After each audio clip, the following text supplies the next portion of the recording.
Ating kabataan ay maagang namumulat sa sport, humuhusay at tumataas ang kumpiyansa.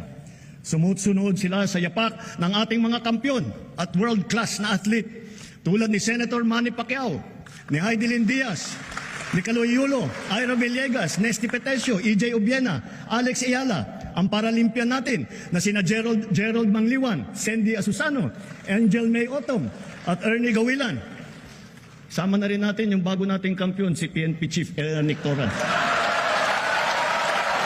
Sa ikatlong State of the Nation Address, SONA, ni Pangulong Ferdinand Bongbong Marcos Jr., isang hindi inaasahang sandali ang tumampok ng banggitin at batiin niya si General Romeo Jan Torre, isang kilalang opisyal ng kapulisan na naging sentro ng mga balita kamakailan.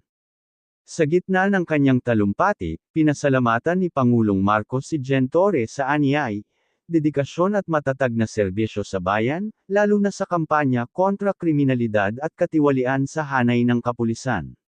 Ayon pa sa Pangulo, sa pamumuno ni Gen Torre, nakikita natin ang isang halimbawa ng lider na hindi natitinag, at tunay na inuuna ang kapakanan ng taong bayan.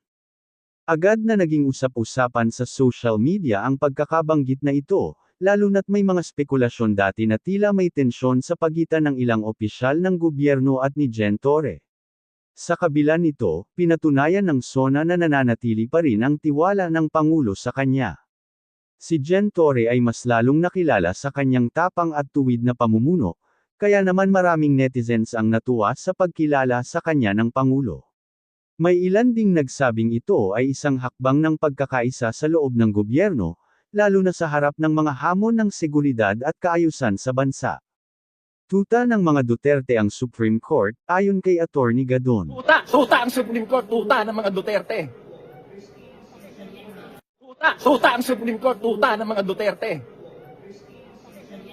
Nag-viral online ang naging pahayag ni Attorney Larry Gadon matapos nitong batikusin ang Korte Suprema sa isang panayam.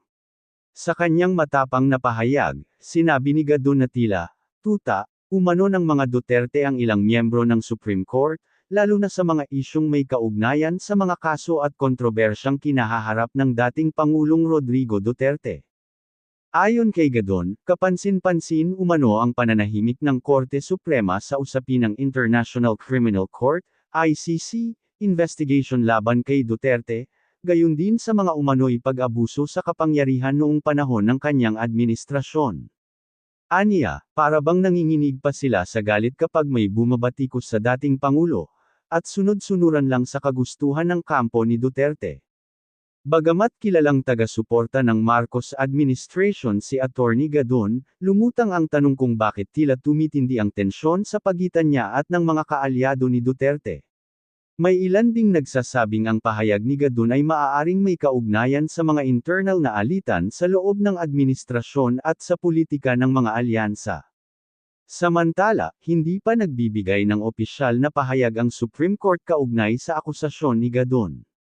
Gayunpaman, iginiit ng ilang legal experts na ang ganitong mga salita laban sa institusyon ng hudikatura ay delikado at maaaring makasira sa tiwala ng publiko sa sistema ng hustisya.